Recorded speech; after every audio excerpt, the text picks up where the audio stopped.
জাতিসংঘের প্রতিবেদন এবং চীনা দূতাবাসে হুমকি, বড় কোনো বিপদের মুখে পড়তে যাচ্ছে বাংলাদেশ।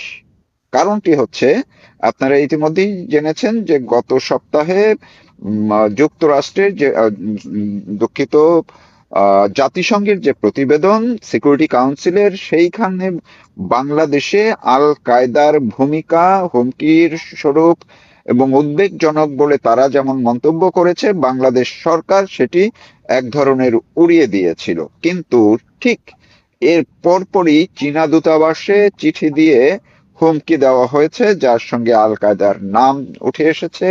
রাশিয়ান দূতাবাসেও একই ঘটনা। এর আগে কানাডা দূতাবাস কয়েকদিন আগে আলাদা করে নিরাপত্তার জন্য সতর্কতা জারি করেছে। এই যে পরিস্থিতির মধ্য দিয়ে আসলে কি বাংলাদেশে এই ইসলামিক জঙ্গিবাদের জায়গা থেকে বড় কোনো অঘটন ঘটতে যাচ্ছে কিনা? দস্তগীর জাহাঙ্গীর, আপনি যদি আপনার কাছে তথ্য এবং বিশ্লেষণ ধারণা সব মিলিয়ে আপনার মতো করে যদি বলেন। তৌফিক মারুফ, আপনাকে অসংখ্য ধন্যবাদ। আপনার এই মারুফ জার্নালে, তৌফিক মারুফ জার্নালে আবারও আমাকে সংযুক্ত করার একটি বিষয়, আপনার আজকের ভূমিকা থেকে আমাদেরকে আপনি আসলে ভয় দেখিয়ে দিলেন। কি ভয় দেখালেন সেটা আমি একটু বলে নিই। সেটা হলো, বাংলাদেশ একটা স্থিতিশীল পরিস্থিতিতে ছিল আন্তর্জাতিক অঙ্গনে তথা ইন্দো প্যাসিফিক জোনে। কি স্থিতিশীলতা ছিল? যে সেখানে জঙ্গিবাদের আর ইয়ে হচ্ছে না, অ্যাক্টিভিটিস হচ্ছে না। আমরা এই জন্য কথাটা ভয়ের হলো যে যখন শেখ হাসিনার সরকার আসলো 2008 সনে, আমি যদি ভুল বলি আপনি ঠিক করে দেবেন, তার আগে যে বিএনপির সরকার ছিল তখন বাংলা ভাই অমুক তমুক জেএমবি, মানে আমি আমি বিষয়টা এই যে এইভাবে বলি, আমার দর্শক শ্রোতা আপনাদের কাছে ক্ষমা চেয়ে নিই, আমি বাংলাদেশে বসবাস করি না 1987 থেকে। আমি politics, policy and diplomacy Washington DC towards Indo Pacific নিয়ে কাজ করি, এই জন্য আমি এই বিষয়গুলো বুঝি। কিন্তু যখন বাংলাদেশের ইন্টারনাল যে জঙ্গিবাদের যে নেটওয়ার্কগুলো, যেটা যেটা সেই সময়ে আমরা বাংলা ভাই সহ দেখতে পেলাম, সেটাকে নির্মূল করেছিলেন যেই সরকারকে এই এই বর্তমান সরকারের অনুসারীরা এবং জামাতিরা বলে ফেসিস্ট সরকার, মানে শেখ হাসিনা সরকার।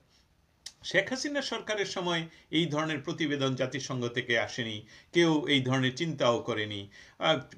অতএব আপনার কথা থেকে আমরা সকলেই যে বুঝতে পারছি যে অশনি সংকেত, যেটাকে কবির ভাষায় আমরা বলতে পারি দুর্যোগের ঘনঘটা। জাতিসংঘ নিরাপত্তা পরিষদ ইম্পর্টেন্ট, ইজ নট সাধারণ পরিষদ।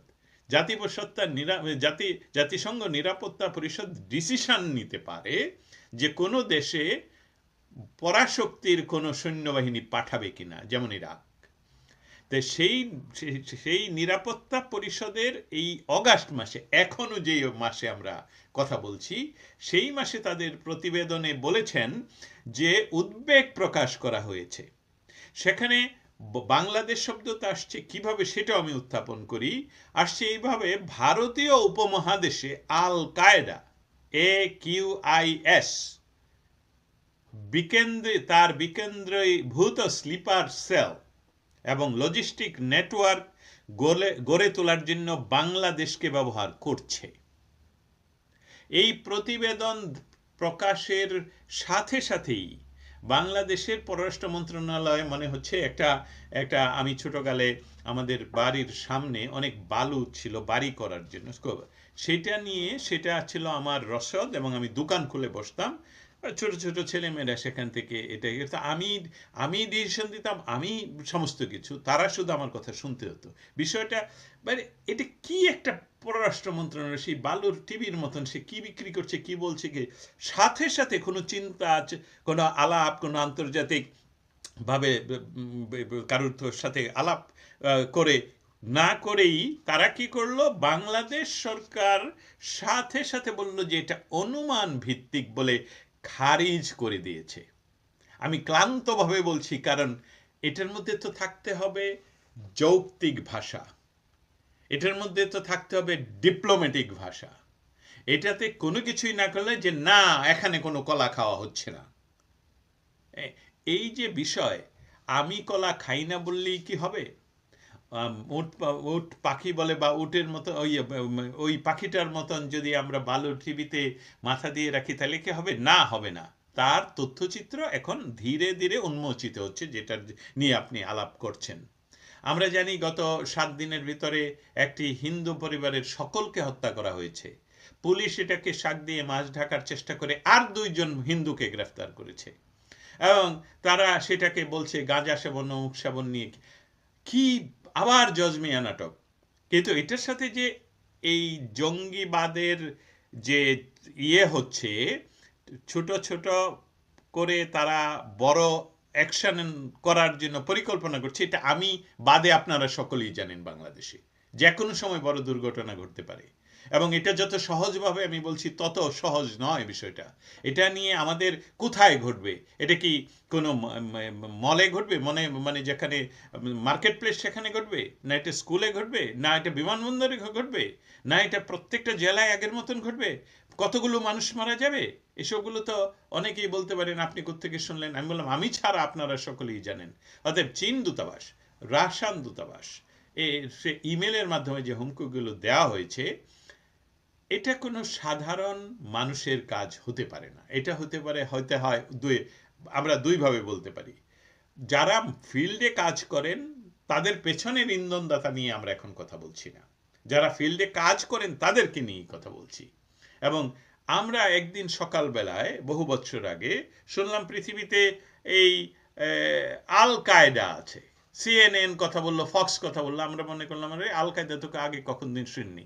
আল কায়দা হয়ে গেল, এখনো আছে, কাজ করছে, বিভিন্ন দেশে কাজ করছে। এখন ফাইনালি একটা স্থিতিশীল উর্বর ভূমি চীনের সাথে যেখানে বসতে পারলে, অস্থিতিশীল অবস্থায় থাকতে পারলে, আন্তর্জাতিক বলয়ের যারা চীনের বাণিজ্য অ্যাগ্রেশন শব্দটা ব্যবহার করি, বাণিজ্য অ্যাগ্রেশনকে তারা প্রতিহত করতে চায়, তাদের কি কাজ? এবং তাদের কাজের জন্যই কি এই স্লিপিং সেল, যেটাকে জাতিসংঘ বলছে, তাদেরকে কি ঘুম থেকে তুলে ব্যবহার করা হচ্ছে? এবং তাদের মাধ্যমে কি রাশিয়া চাইনিজ দূতাবাসকে হুমকি দেওয়া হচ্ছে? কিছুদিন আগে আপনি আপনি নিজেও জানেন আরও কয়েকটি দূতাবাসের একই ঘটনা ঘটেছে। তুলনামূলকভাবে আমি শুধু সহজ করার জন্যে, এটা যাতে আমাদের সাধারণ দর্শক শ্রোতারা সহজে বুঝতে পারেন যে এটা শুধু এই ছোটোখাটো কোনো গেম নয়, it's a serious game, it's a so serious matter. এবং সেটার সাথে তারেক জিয়ার সরকারের ভূমিকা কি আদৌ আমরা দেখতে পাচ্ছি কোনো শক্তিশালী ভূমিকা? কেন তিনি সেই আগের ওনার মার সরকারের সময় যেখানে জঙ্গিবাদের চারণভূমি হয়েছিল বাংলাদেশ, সেখানে এই মুহূর্তে আবার কেন এই একই দিনে একই সময়ে একই সপ্তাহে আমরা দেখতে পাচ্ছি চীন দূতাবাসের এই এই ইমেল, দেখতে পাচ্ছি রুশ দূতাবাসে আক্রমণের ইমেল, সেই সাথে গত সপ্তাহে জাতিসংঘের সিকিউরিটি পরিষদের প্রতিবেদন, এবং বাংলাদেশ সরকারের ভেহেমেন্টলি অস্বীকার করা এরকম কিছু নাই। এবং তারা কয়েক জায়গায় বোমার বিস্ফোরণ ঘটেছে, বোমা পাওয়া গেছে, বিভিন্ন জায়গায় এমনও ঘটনা ঘটেছে এই একই সময়ের মধ্যে, গত মানে এই আগস্ট মাসের মধ্যেই। সেটাই সেটাই সম্পূর্ণভাবে যদি কোনো একটা মাসকে, গত 15 বছর যে ফেসিস সরকার ছিল তথাকথিত শেখ হাসিনা সরকারকে যারা ফেসিস সরকার বলে, সেই গত 15 বছরে আমরা শুধু যেই যেভাবে 5ই আগস্ট ঘটানো হলো সেটা আমরা দেখতে পেয়েছিলাম হোলি আর্টিজানে। এবং হোলি আর্টিজানের মানুষ যাদেরকে জেলে পুরে রাখা হয়েছিল তাদেরকে মুক্ত করে দেওয়া হয়েছে। নরসিংদী জেলখানায় যাদেরকে যে জঙ্গিদেরকে রাখা হয়েছিল তাদেরকে সরকার পরিবর্তনের আগেই জেল ভেঙে নিয়ে যাওয়া যায়। সেই বিষয়ে যখন প্রিজন, বাংলাদেশ প্রিজন সিস্টেমের যিনি প্রধান, তাকে কি বলে আমি জানি না, উনি যখন মুখ খুললেন, আইজি প্রিজন, আইজি প্রিজন, তো ওনাকে মুখ খুললেন, ওনাকে রিমুভ করে দেওয়া হলো। তাহলে কি সরকার আসলে কে চালাচ্ছে? সরকার কি আসলে বিএনপি চালাচ্ছে, না সরকার চালাচ্ছে সেই জঙ্গি গোষ্ঠী? এইটা নিয়ে যেরকম প্রশ্ন, আরেকটা তথ্য আমি ইতিমধ্যে বলেছি কিন্তু আমি আবারও রিপিট করতে চাই, যে আশঙ্কা হচ্ছে নট অনলি সাংবাদিক মহলে, আশঙ্কা হচ্ছে রিয়েল জায়গায় যারা গোয়েন্দারা ইতিমধ্যে প্রতিবেদন জমা করেছেন যে বাংলাদেশের বড় ধরনের কোনো জঙ্গি আক্রমণ হতে পারে। এই বিষয়টা এই সরকারের কি নিয়ন্ত্রণে আছে, না অন্য কোনো ক্রীড়ানক পিছন থেকে খেলছে? সেটাই আমাদের দেখার বিষয়, অপেক্ষা করার বিষয়। আর যদি তাই হয়, আপনি যে আশঙ্কাটার কথা বললেন, এবং এটি বাংলাদেশের ভেতর থেকেও কিন্তু করা হচ্ছে, অনেকেই এটি বলছেন, যদি তাই হয়, এইসব ক্ষেত্রে এটা তো ছোটখাটো বিষয় না। এতদিন আমাদের না হয় বাংলাদেশে জেএমবি, হরকাতুল জিহাদ এইসব, কিন্তু এখন যখন আমি দর্শকদের উদ্দেশ্যে বলবো যে জাতিসংঘ থেকে যে প্রতিবেদন, সেখানে কিন্তু সরাসরি আল কায়দার ডাইরেক্ট তাদের নামটি ব্যবহার করা হয়েছে, কোনো ভায়া মিডিয়া বা এজেন্টের বিষয় না। ফলে যেই দেশেই আল কায়েদার সরাসরি এই ধরনের তৎপরতা দেখা গেছে, সেইখানেই কিন্তু আমরা তৃতীয় কোনো জায়গা থেকে জঙ্গি নিধনের, সন্ত্রাসী নিধনের বড় কোনো উদ্যোগ দেখতে পাই। কি উদ্যোগ হয়, এইটা যদি আপনি একটু ব্যাখ্যা করেন। কোন ধরনের উদ্যোগ আমরা অনেক মধ্যপ্রাচ্যের অনেক দেশে দেখেছি। এখন ভারত প্রতিবেশী দেশ হিসেবে কিন্তু বারবার তাদের যে ভয়ের একটাই কারণ, এই দেশে প্রতিবেশী বাংলাদেশে যদি জঙ্গির উত্থান হয়, এটি তাদের বড় ভয়। তো সেই ক্ষেত্রে আপনি যে দেশটিতে আছেন, সেই দেশে তারাও জঙ্গিবাদের বিরুদ্ধে কথা বলে এবং অ্যাকশনে যায়। আবার ভারতও যদি সেই ধরনের হয়, আবার চীনা দূতাবাস, যারা খুবই বড় একটি বাংলাদেশের ক্ষেত্রে ভূমিকা রাখেন, সেই অর্থাৎ এবার কিন্তু স্টেক হোল্ডার সব কিন্তু বিগ, বড় বড়। তো এই ক্ষেত্রে আসলে কি হতে পারে আপনার অভিজ্ঞতা অনুযায়ী, আপনি কিভাবে ব্যাখ্যা করবেন এটাকে? আহ, আমরা যে বিষয়টা নিয়ে কথা বলছি এবং যে প্রশ্নটা আপনি উত্থাপন করলেন, এটা কিন্তু খুব সহজভাবে সহজ কথায় বলে ফেলা যাবে না। আমি প্রথম আরেকটু বিশ্লেষণ করে আসি। ইতিমধ্যে যে আমি লম্বা কথা বললাম, সেখানে বিশ্লেষণের চেয়ে আমি যে তথ্যগুলো একত্রিত ছিল আমার ব্রেনে, সেটাকে আমি ডিসবার্স করলাম। এখন কথা হলো জাতিসংঘের নিরাপত্তা পরিষদের প্রতিবেদন প্রসঙ্গে আমি কিছু বলবো। জাতিসংঘ নিরাপত্তা পরিষদের প্রতিবেদনটিকে যদি আমরা হালকাভাবে দেখি, এটা হবে আমাদের জন্য চরম দুর্ভাগ্য। কারণ আপনি আপনার প্রশ্নে কিন্তু উল্লেখ করেছেন, তারা মেনশন করেছে আল কায়দা। আল কায়দা মেনশন করে, যাতে এটা আল কায়দারও তো বিভিন্ন গোষ্ঠী আছে, সেখানে উনি ওনাদের প্রতিবেদনে উইদিন ব্র্যাকেটে মেনশন করেছেন AQIS। সো ওনারা একদম সুনির্দিষ্টভাবে জেনে এই প্রতিবেদন, এটা জাতিসংঘের সিকিউরিটি পরিষদের, পৃথিবীর মানে জাতিসংঘের সবচেয়ে পাওয়ারফুল যে পরিষদ, সেইটা হলো সেই পরিষদ থেকে। আবারও বলছি, যারা এখন শুনছেন আগে, যে এই সিকিউরিটি পরিষদ নিতে পারে যে পৃথিবীর কোনো দেশে তারা জঙ্গি না হোক, সরকারের বিরুদ্ধে হলেও তারা মিলিটারি অ্যাকশন নেওয়ার রাখে। সেই প্রতিবেদনে এটা জাতিসংঘের সাধারণ পরিষদের বিষয় না, এটা জাতিসংঘের সেক্রেটারির বিষয় না, এটা জাতিসংঘের সেই নিরাপত্তা পরিষদের। অতএব বাংলাদেশের যে ছোট ছোট স্লিপার সেল আছে, এটাকে আরেকটু মেনশন করলাম এই জন্যে, সেখানে আল কায়দার অনেকগুলো ছোট ছোট সেল আছে। সবাই কিন্তু একত্রিতভাবে তাদের নির্দেশে কাজ করবে, ঘুমিয়ে থেকে উঠে সেই কাজগুলো হচ্ছে ইতিমধ্যে। আপনি বলছেন এখানে ছোট বোমাবাজি হচ্ছে, ওইখানে হিন্দু নদান হচ্ছে, এইসবগুলো সব কিছু কিন্তু একত্রিতভাবে হচ্ছে।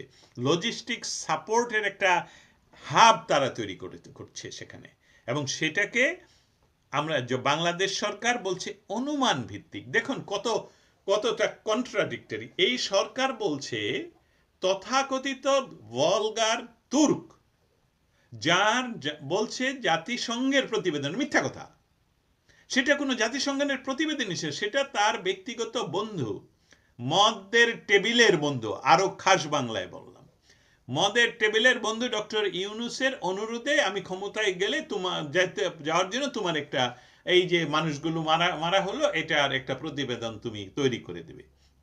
জাতিসংঘ মানবাধিকার পরিষদের উনি একজন সিনিয়র কর্মকর্তা। সেই কর্মকর্তা ইউনূস সেন্টারের টাকা দিয়ে বাংলাদেশে গিয়ে ইউনূস সরকার যে নামগুলো দিয়েছেন, যে সংখ্যাগুলো দিয়েছেন, সেই সংখ্যাগুলো প্রকাশ করে বলছেন জাতিসংঘের প্রতিবেদন। এটাও বলেন জাতিসংঘের মানবাধিকারের কথা বলা হয়নি, সেটাও বলা হয়নি জাতিসংঘের মানবাধিকার কমিশনের প্রধানের প্রতিবেদন, বলা হচ্ছিল জাতিসংঘের প্রতিবেদন। দেখুন কত বড় মিথ্যা প্রপাগান্ডা। আজকে যখন শেখ হাসিনা সরকার ক্ষমতা নেই, বাংলাদেশ সে ৭১-এর সরকার ক্ষমতা নেই, সেখানে জাতিসংঘের নিরাপত্তা পরিষদ বলছে আল কায়দা, ইউ মেনশনড ইট, সেখানে তারা অস্বীকার করছে। অতএব আমরা এটাকে ছোট করে দেয়া যাবে না। সেই সাথে এখন খেলোয়াড়দের কথায় আপনি চলে আসছেন।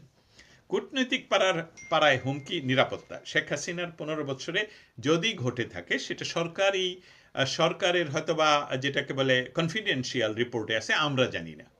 এখন সরকারের কনফিডেন্সিয়াল রিপোর্টের আমি দুঃখিত, আপনার কথার মধ্য দিয়ে আমরা দুজনেই যেহেতু সাংবাদিক, আমি একটু ইন্টারাপ্ট করি। আমার মাথায় ঢুকলো আপনার একটা শব্দ, সেইটা আবার একটু পিন করি, নয়তো পরে ভুলে যাব।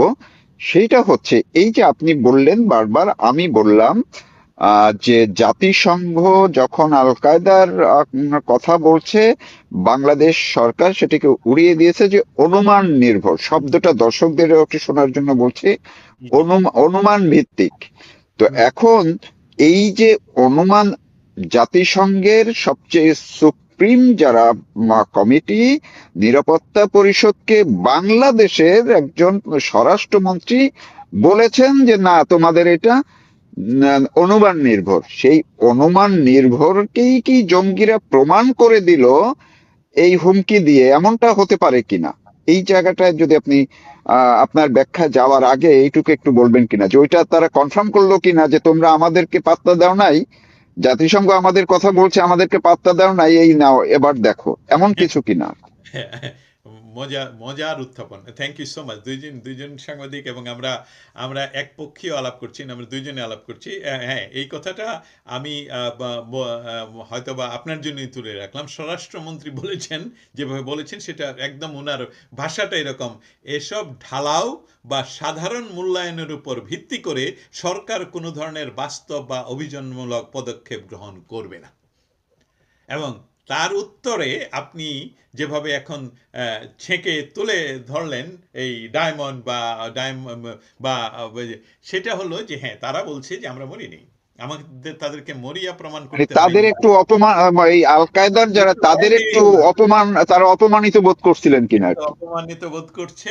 এবং সেখানে যে আন্তর্জাতিক খেলোয়াড়দের ইঙ্গিত নেই, সেটা আমরা এই মুহূর্তে হয়তো বা বলতে পারবো না নাই, এই মুহূর্তে বলবো না যে আছে। আমরা এটার জন্য অপেক্ষা করতে হবে যে এই খেলোয়াড়রা কাদেরকে খেলাচ্ছেন, কাদেরকে স্লিপিং করছেন। কিন্তু যেটা মনে হচ্ছে, আমি আপনার সাথে তৌফিক এই গ্যারাকলে কি বাংলাদেশ তার গতি হারাবে? এটা আমার প্রশ্ন, কিন্তু আমি উত্তর দিব যে না হারানোর তো আমার কাছে কোনো কারণ নেই। কারণ তারেক জিয়ার যে সরকার, আমি এখন দেখছি যে সকল দিক থেকেই এই সরকারকে বলা হচ্ছে, প্রধানকে বলা হচ্ছে পরাধীন প্রধানমন্ত্রী। একদম এটা বিশ্বব্যাপী এখন সাংবাদিকরাও ইউজ করছেন, পরাধীন প্রধানমন্ত্রী। তো এই পরাধীন প্রধানমন্ত্রী, উনি ভারত আমাদের সবচেয়ে বড় প্রতিবেশী, বর্তমান সরকারের শত্রু দেশ হতে পারে, কিন্তু প্রতিবেশী হিসাবে তো এটা রিপ্লেসমেন্ট করার উপায় নেই। অতএব এই বড় প্রতিবেশীর বাড়িতে উনি যাবেন, সেটা সকালে বলেন যাচ্ছি, যে ওনার দেশে ফেরা লন্ডন থেকে একই ঘটনা, আমি যে দেশে ফিরবো এটা তো আমার উপর নির্ভরশীল না। লোকটা আর সহ্য করতে পারেনি। লোকটা সহ্য করতে না পারে সত্য কথাটাই বলে দিচ্ছেন, আরে ভাই আপনি ডাকলেই কি আমি আসতে পারবো না, আমার তো হাত পা বাঁধা। ঠিক একই অবস্থায় উনি ভারতে যাবেন, তাকে ভারতে না গিয়ে পাঠানো হলো মালয়েশিয়া ভায়া করে সুদূর চীন দেশে বিদ্যা অর্জনের জন্য। সেই সুদূর চীন দেশ থেকে উনি বিদ্যা অর্জন করে হুমকি ধামকি দিচ্ছেন যে আমি ভারতে যাব না। এটা ওনার মৌলিক কথা না। পেছনে এখন আমি যতই মুখে হাসি রেখে কথা বলি, কারণ আমার এটাই স্বভাব, কিন্তু দুর্ভাগ্যজনকভাবে হয়তোবা সত্য, মারুফ ভাই, সেটা হলো যে বাংলাদেশ কি গণতন্ত্র হারাচ্ছে? আমি এই কোন গণতন্ত্রের কথা বলছি? এখন তো কোনো গণতন্ত্র নেই, তারপরেও তো তথাকথিত একটা নির্বাচিত সরকার বসা। পিছন থেকে কি ডক্টর ইউনুস এবং খলিলরা এখনো খেলছেন? তার পেছনে কি অন্য কোনো সশস্ত্র বাহিনী খেলছেন? তাহলে এই বিষয়গুলো আজকের গত ১ মাসে এত বেশি ঘটছে কেন? আমি আপনার কাছে এই প্রশ্নটা করলাম। আমার যদি সুযোগ থাকে তাহলে আমি আরেকটু কথা বলি, সেটা হলো চীনা এবং রুশ দূতাবাসের যে ডিপ্লোম্যাটিক মিশনগুলো উড়িয়ে দেওয়ার যে ইমেলের ঘটনা, এটা বাংলাদেশের জন্য একটি জাতীয় সুরক্ষার বিরুদ্ধে, যে জাতীয় ন্যাশনাল সিকিউরিটির একটি অ্যালার্মিং সিগন্যাল হিসাবে যদি বাংলাদেশ সরকার না নেয়, বাংলাদেশের আর্মি এটা না নেয়, তাহলে কখন নেবে? হ্যাঁ, এটা শুধুই এই ধরনের আলাপের ভেতর দিয়ে আমরা আলাপ করে চলে গেলে হবে না। তার সাথে এখন অবশ্যই আমি যুক্ত করতে চাই বা যুক্ত করতে পারি, জয়শঙ্কর গত তাদের প্রেস কনফারেন্সে ওনাকে যখন বাংলাদেশ বিষয়ক প্রশ্ন করা হয় এবং তারেক জিয়ার ভারত ভিজিট সম্বন্ধে প্রশ্ন করা হয়, সেখানে উনি যে শব্দগুলো উচ্চারণ করেছেন সেটা আমি আপনার মাধ্যমে শুনিয়ে দিতে চাই। উনি যেভাবে বলছেন সেটা হলো, যে কোনো দ্বিপক্ষীয় সম্পর্ক টিকিয়ে রাখতে হলে পারস্পরিক স্বার্থের, মিউচুয়াল ইন্টারেস্টের পরীক্ষায় পাশ করতে হবে। আপনি বলুন, হোয়াট ডাজ ইট মিন? আপনি বলুন এখন আমাদের দর্শক শ্রোতাদের জন্য, যে পরীক্ষায় পাশ করতে হবে। কি পরীক্ষা? কার সাথে পরীক্ষা? এবং সেটার জয়শঙ্কর এখন এরকম কঠিন, আমি বলবো ডিপ্লোম্যাটিক টার্মিনোলজির সর্বোচ্চ